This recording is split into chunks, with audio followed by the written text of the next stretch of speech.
రైతు సమస్యలపై ప్రతిపక్షాలు రాజకీయాలు చేయటం సరికాదని రైతు కమిషన్ చైర్మన్ కోదండరాం రెడ్డి అన్నారు. రాష్ట్ర ప్రభుత్వం వడ్లు, మొక్కజొన్న, పొద్దుతిరుగుడు పంటలను పెద్ద ఎత్తున కొనుగోలు చేస్తుందని తెలిపారు. రాజకీయ నాయకులు రైతులను రెచ్చగొట్టేలా మాట్లాడకూడదని సూచించారు.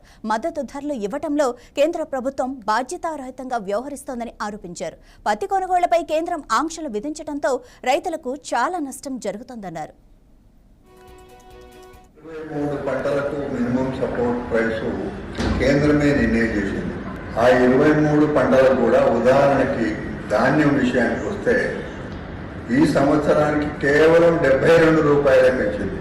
ఆ అన్యాయం అట్లా జరుగుతుంది, అది పక్కన పెట్టండి, ఇప్పుడు మాట్లాడే విషయం కాదు. కానీ మినిమం సపోర్ట్ ప్రైస్ మీ చేతిలోనే ఉంది, ప్రొక్యూర్మెంట్ మీ చేతిలోనే ఉంది, మీరే అంతా చూడాల్సిన బాధ్యత. కానీ మీ బాధ్యతను మేము నెత్తిలేసుకొని మీ బాధ్యతను మేము రాష్ట్రంలో నిర్వర్తిస్తూ ఉంటే దానికి మద్దతుగా నిలబడవలసింది పోయి ఏమైనా చిన్న చిన్న జాప్యాలు జరిగితే, ఆలస్యం జరిగితే, రైతుకి ఏమైనా ఇబ్బందులు జరిగితే మీరు కేంద్ర ప్రభుత్వం నుంచి ఆదుకోవాల్సింది పోయి భారతీయ జనతా పార్టీకి సంబంధించిన పార్లమెంట్ సభ్యులు, ఎమ్మెల్యేలు, ఎమ్మెల్సీలు అంతా కట్టగట్టుకొని పెద్ద పెద్ద వాహనాలలో బయలుదేరి ఏదో యాత్రకు బయలుదేరినట్టు బయలుదేరి ఇది బాధ్యత లేకుండా వ్యవహారం చేస్తున్నారు.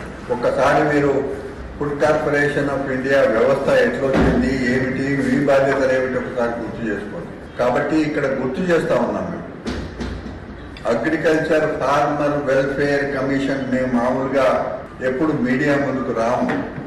కానీ రైతుకు వ్యవసాయం విషయంలో ఏమైనా ఇబ్బంది జరిగినప్పుడు మేము మాట్లాడక తప్పదు. కాబట్టి ఈరోజు కమిషన్ మీడియా ముందుకు వచ్చింది.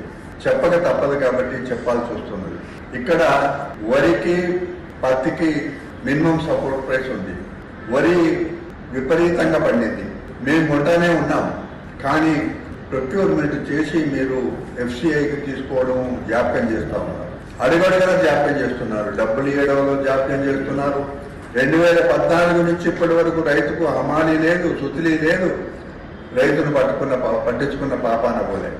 పత్తి కాటన్ కార్పొరేషన్ ఆఫ్ ఇండియా మీ ఆధీనంలో ఉంది, అది కూడా మీరే కొనాలి. కానీ పత్తి పంటకు అనేకమైన ఆంక్షలు పెట్టిండు. యాప్ అని, దానికి ఎకరానికి 7 క్వింటాలే కొంటమని, ఇట్లాంటి ఆంక్షలను పెట్టి రైతులను పొంగదీస్తున్నారు. ఇట్లాంటి బాధ్యత రహితమైన వ్యవహారాలు చేస్తూనే ఒక్క మాట భారతీయ జనతా పార్టీ నాయకులకు మేము గుర్తు చేస్తా ఉన్నాం.